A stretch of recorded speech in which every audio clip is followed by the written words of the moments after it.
Hello everyone. Hi, I am Nidhi Agarwal and welcome back to my new YouTube channel that is Nidhi Ma'am Classes. So आज की video में मैं लेके आई हूँ आपके लिए NCERT की बुक है क्लास 8th की और उसका ये चैप्टर नंबर 2 जो है linear equation in one variable. तो चलिए सबसे पहले हम लोग कुछ बेसिक्स समझते हैं। तो बेसिक्स में सबसे पहले क्या दिया हुआ है, देखिए इस चैप्टर का नाम है लीनियर इक्वेशन। सबसे पहले ये समझेंगे ये क्या होता है। तो सपोज आपके पास इस टाइप का कोई इक्वेशन दिया हुआ है, अब इसको लीनियर कब बोलेंगे, जब यहाँ पर ये वेरिएबल है। अभी आपको वेरिएबल पहले देखिए, वेरिएबल्स क्या होते हैं, जितने भी अल्फ़ाबेट होते हैं X Y Z A B C या कोई भी वहाँ पे वेरिएबल, ये जो अल्फ़ाबेट यूज़ किया जाता है उसको हम लोग बोलते हैं कि वो वेरिएबल टर्म है। सपोज ऐसे लिखा है 2x, तो यहाँ पर आप देख रहे हो ये 2 तो कांस्टेंट है, लेकिन इसके साथ क्या अटैच है, ये एक अल्फ़ाबेट अटैच है जो कि है x। तो दैट मीन्स ये 2x वाला जो ये पूरा टर्म हो गया, ये एक टर्म हो गया और इस टर्म को हम लोग क्या बोलेंगे कि ये वेरिएबल है। ठीक है, तो वेरिएबल्स क्या होते हैं ये भी समझ में आ गया। तो इस इक्वेशन में अगर आप ध्यान से देखोगे तो वेरिएबल क्या है यहाँ पर x।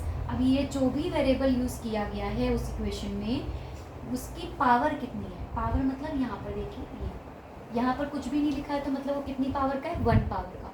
जब 1 पावर का होता है तो हम लोग उसको क्या बोलते हैं कि वो लीनियर इक्वेशन है। इसके साथ यहाँ 3 लिखा है, 4 लिखा है, 5 लिखा है, 3/2 लिखा है, ये सब कुछ मैटर नहीं करता।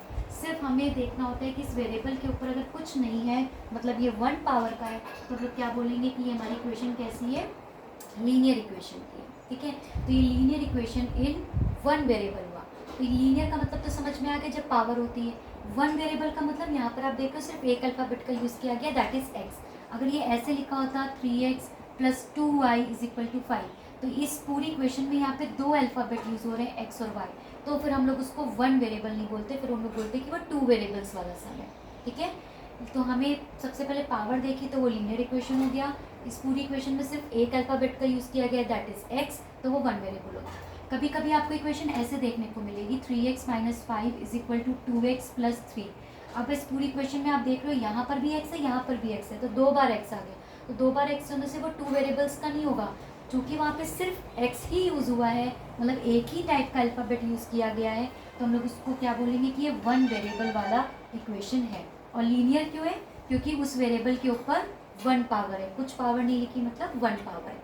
तो होपफुली आपको समझ में आ गया होगा कि वेरिएबल्स क्या होते हैं, उसके साथ कोई नंबर अटैच है वेरिएबल के साथ तो वो पूरा टर्म भी क्या होता है, वेरिएबल होता है।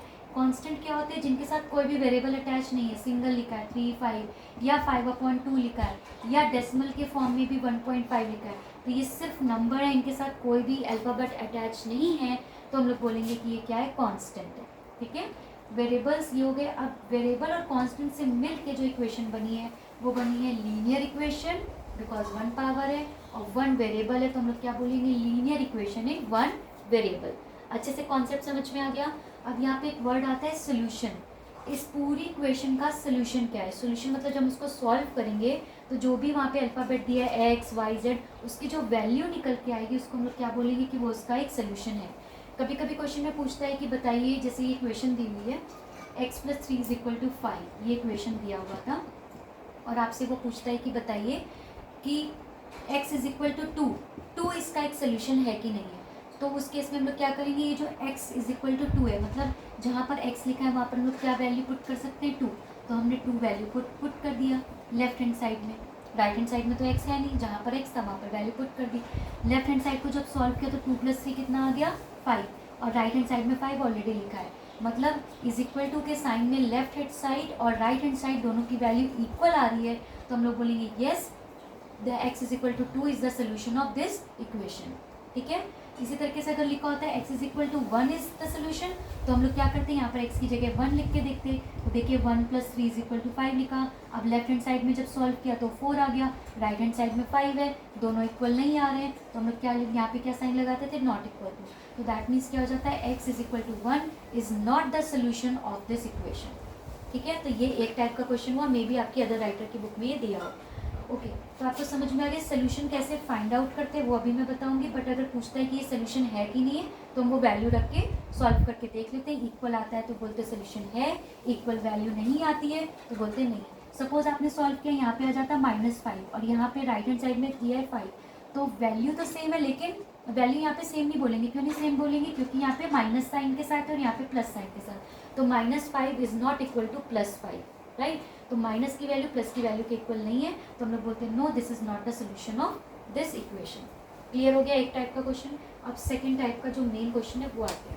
इस एक्सरसाइज की बुक में पहले ही एक एग्जाम्पल दिया गया, पहले मैं वो आपको क्लियर कर रही हूँ, उसके बाद मैं एक्सरसाइज के सम्स आपको बताऊंगी। बहुत ही ईजी एक्सरसाइज है, बहुत ईजी। देखिए ध्यान से, ये इक्वेशन दी हुई थी, अब हमें इसे सॉल्व करना है। तो सबसे पहले हम लोग इस इक्वेशन में क्या देखेंगे कि वेरिएबल्स कहाँ कहाँ दिया है। पहले हमने चेक कर लिया कि ये लीनियर इक्वेशन है, राइट, क्योंकि जो भी वेरिएबल है उसके ऊपर पावर 1 दी हुई है। फिर हमने चेक कर लिया कि ये 1 वेरिएबल वाला है, तो मतलब ये हमारी इस एक्सरसाइज का क्वेश्चन है। अब इसको सॉल्व कैसे करेंगे। वेरिएबल्स यहाँ पर भी है लेफ्ट हैंड साइड में और राइट हैंड साइड में भी है, कांस्टेंट लेफ्ट में भी है और राइट में भी है।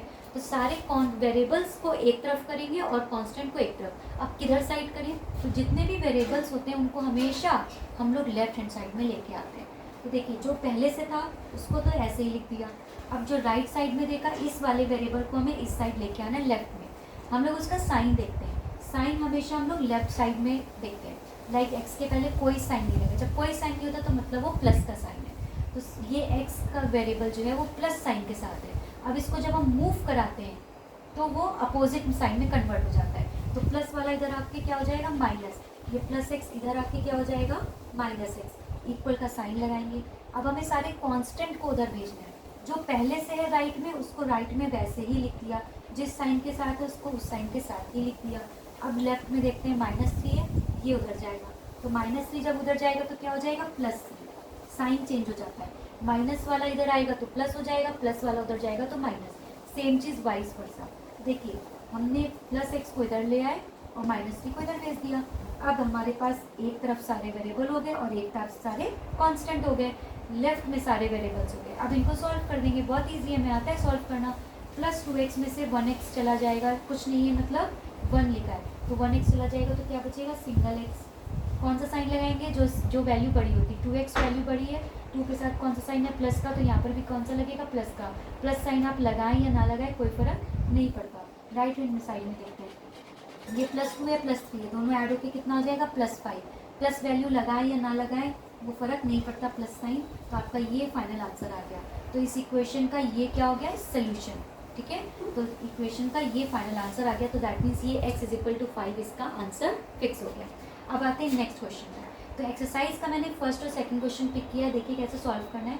इक्वेशन देखी, लीनियर है, राइट, 1 वेरिएबल है, राइट। अब देखते हैं, यहाँ पर वेरिएबल है राइट हैंड साइड में, यहाँ पर वेरिएबल है, तो ये वेरिएबल इधर आएगा, पहले से जो था उसको वैसे ही नोट कर दिया। प्लस का 2x इधर आके क्या हो जाएगा माइनस का 2x, इक्वल का साइन लगाया। राइट हैंड साइड में जो भी कांस्टेंट है उसको वैसे ही लिख दिया। लेफ्ट में देखा कोई कांस्टेंट है मूव करने के लिए नहीं है, तो मतलब बस इतना ही रहेगा। अब 3x में से 2x सॉल्व हो गया, कितना बचा 1x। राइट हैंड साइड में कुछ भी सॉल्व करने के लिए नहीं था, इसलिए यही फाइनल आंसर हो गया। नेक्स्ट क्वेश्चन देखते हैं। ये वेरिएबल ये दिया हुआ है, यहाँ पर वेरिएबल t यूज़ किया गया है, कोई प्रॉब्लम नहीं है। ये 5t और ये 3t है, तो 5t वाले को ऐसे ही लिख दिया, साइन देखा +3t है, इधर आके क्या हो जाएगा -3t, इक्वल का साइन लगाया। उसके बाद हम लोग क्या करते हैं, जो कांस्टेंट होता है उसको वैसे ही नोट कर दिया। अब ये -3 है, ये उधर जाके क्या हो जाएगा राइट में जाके +3। बहुत ध्यान से देखेंगे, 5t में से 3t चला गया तो कितना बचेगा, 5 में से 3 जाता है कितना बचता है 2, तो 2t। साइन किसका लगाएंगे, जो वैल्यू बड़ी है, 5 बड़ी है, 5 के साथ प्लस का साइन है तो यहाँ पर भी प्लस का लगेगा। Right hand side -5 + 3, minus plus minus होता है, तो हमें करना क्या है माइनस करना है। 5 में से 3 जाएगा क्या बचेगा 2। साइन किसका लगाएंगे, जो वैल्यू ग्रेटर है, 5 ग्रेटर है, 5 के साथ माइनस का साइन है तो यहाँ पर भी क्या हो जाएगा माइनस। अब देखिए t की वैल्यू निकालनी है, मल्टीप्लाई में, मल्टीप्लाई का t 2 उधर जाके क्या हो जाएगा डिवाइड में। ये क्लास 7 के बच्चों को 6 7 में अच्छे से पता है। अब क्या करेंगे, डिवाइड करेंगे, t की वैल्यू कितनी आ गई, साइन क्या था -2 1 2, तो t का वैल्यू आ गया -1। समझ में आ गया, variable one side, constant one side. जब भी जिस भी वैल्यू को मूव कराएंगे, चाहे वो वेरिएबल हो चाहे वो कांस्टेंट हो, उसका साइन ज़रूर से ज़रूर चेंज करेंगे। प्लस है तो माइनस में, माइनस है तो प्लस में। फिर वेरिएबल को अलग सॉल्व किया, कांस्टेंट को अलग सॉल्व किया। अगर वैल्यू मल्टीप्लाई में तो उधर जाके डिवाइड हो जाएगी, डिवाइड में होती तो उधर जाके मल्टीप्लाई हो जाती। सॉल्व कर दिया, आंसर आ गया, ठीक है। तो फर्स्ट और सेकंड क्वेश्चन सॉल्व किए, थर्ड फोर्थ फिफ्थ बिल्कुल सेम है, आप सॉल्व कीजिए। नहीं आता है तो मुझसे नेक्स्ट वीडियो में आप कमेंट सेक्शन में लिखिएगा, फिर नेक्स्ट वीडियो में बता दूंगी। नेक्स्ट क्वेश्चन आता है क्वेश्चन नंबर 6। ये मैं आपको बताती हूँ। यहाँ पर देखिए मैंने एक लाइन लिखी है, transposing X to left hand side. जब भी हम किसी वेरिएबल को मूव करा के लाते हैं ना, तो उसके ब्रैकेट में लिख देते हैं transposing X to left hand side. जब कांस्टेंट को मूव कराते हैं तब नहीं लिखते हैं, लेकिन जब वेरिएबल को मूव करा के ला रहे हैं, जब मैंने बताया ना आपको सारे वेरिएबल्स हमें लेफ्ट में लेके जाने होते हैं, उससे ईजी हो जाता है। तो आप यहाँ पे ये लाइन लिख सकते हैं। कुछ स्कूल्स में मैम बोलती है कि कंपलसरी लिखना है, कुछ स्कूल्स में नहीं बोलती हैं, तो नहीं लिखेंगे, कोई प्रॉब्लम नहीं है, ठीक है। अगर बोलते हैं तो हम लोग ये लाइन लिखेंगे। हमेशा वेरिएबल को मूव करते हैं तभी लिखते हैं। यहाँ पर x मूव किया था तो x लिखा। जहाँ पर जैसे यहाँ पे देखिए 3t को मूव कराएगा तो वहाँ पे क्या लिखेंगे, transposing 3t to left hand side. LHS का मतलब क्या होता है, लेफ्ट हैंड साइड, और RHS का मतलब होता है राइट हैंड साइड। अब देखिए इसका मैं 6th क्वेश्चन सॉल्व करने जा रही हूँ। 6th क्वेश्चन में क्या दिया हुआ था, 8x + 4 = 3 ब्रैकेट में x - 1 + 7। अब यहाँ पर भी हमने देखा कि लीनियर इक्वेशन है, वन वेरिएबल है, बट यहाँ पर देखिए ये वेरिएबल है, ये वेरिएबल के बाहर एक नंबर दिया और ये वेरिएबल ब्रैकेट के अंदर है। तो हमें इस पहले ब्रैकेट को ओपन करके सॉल्व करना होगा, फिर हम लोग मूव कराएंगे। तो देखिए लेफ्ट हैंड साइड वाली वैल्यू को ऐसे लिख दिया क्योंकि उसमें कुछ सॉल्व करना नहीं था। इस ब्रैकेट के बाहर क्या लिखा है, 3 लिखा है, नहीं, इस ब्रैकेट के बाहर लिखा है +3। हमेशा साइन पे ज़रूर फोकस करेंगे। सबसे पहले ध्यान हमारा जाना चाहिए कि वो नंबर या वो वेरिएबल, वो कांस्टेंट या वो वेरिएबल किस साइन के साथ है। तो ये +3 के साथ है। अब ये +3 जब ब्रैकेट के अंदर जाएगा तो दोनों से मल्टीप्लाई करेगा, +3 x के साथ मल्टीप्लाई करेगा तो 3x हो जाएगा, +3 जब माइनस के साथ मल्टीप्लाई करेगा तो प्लस माइनस माइनस 3 × 1 = 3। ओके। अब ये +7 तो ब्रैकेट के अंदर था नहीं, ये तो सेपरेट था, तो हमने इसको वैसे ही नोट कर दिया, जो भी साइन था उस साइन के साथ वैसे ही नोट कर दिया, ठीक है। अब जब ये इक्वेशन पूरी सॉल्व हो गई, अब हम देखेंगे कि वेरिएबल को हमें लेफ्ट हैंड में लाना है। तो ये पहले से जो था उसको वैसे ही नोट किया, ये प्लस का 3x इधर आके क्या हो जाएगा, माइनस का 3x, फिर इक्वल का साइन लगाया। राइट हैंड साइड में जो कांस्टेंट जैसे थे उनको वैसे ही लिख दिया।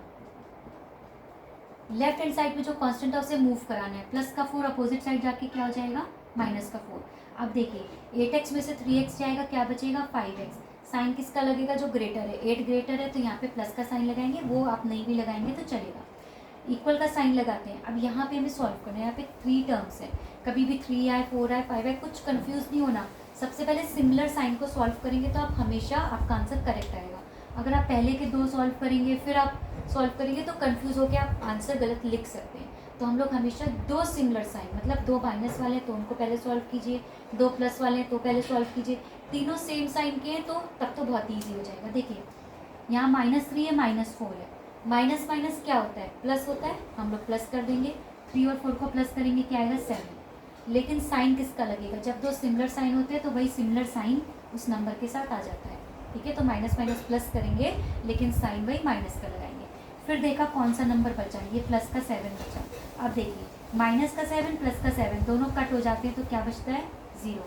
तो यहाँ पर आपका आ गया 5x = 0। अब x की वैल्यू निकालनी है तो 5 मल्टीप्लाई में अपोजिट साइड आके क्या चला जाएगा, डिवाइड होता है। अब देखिए 0 से आप किसी भी नंबर को डिवाइड करें, चाहे वो प्लस का नंबर हो, माइनस का हो, तो आंसर हमेशा क्या आएगा, 0 आएगा। अगर ये 0/-5 होता तब भी आंसर -0 नहीं आता, हमेशा क्या आता है, 0 आता है। तो x की वैल्यू क्या आ गई, यहाँ पर 0 आ गई। आगे आपको अच्छे से समझ में। तो इस तरीके से हम लोग ये वाले क्वेश्चन को सॉल्व करते हैं। पहले ब्रैकेट ओपन करते हैं, फिर मूव कराते हैं और फिर सॉल्व करते हैं। तो इस एक्सरसाइज को आप सॉल्व करिए। 1st to 6 सम्स आप बहुत इजीली सॉल्व कर सकते हैं, ठीक है।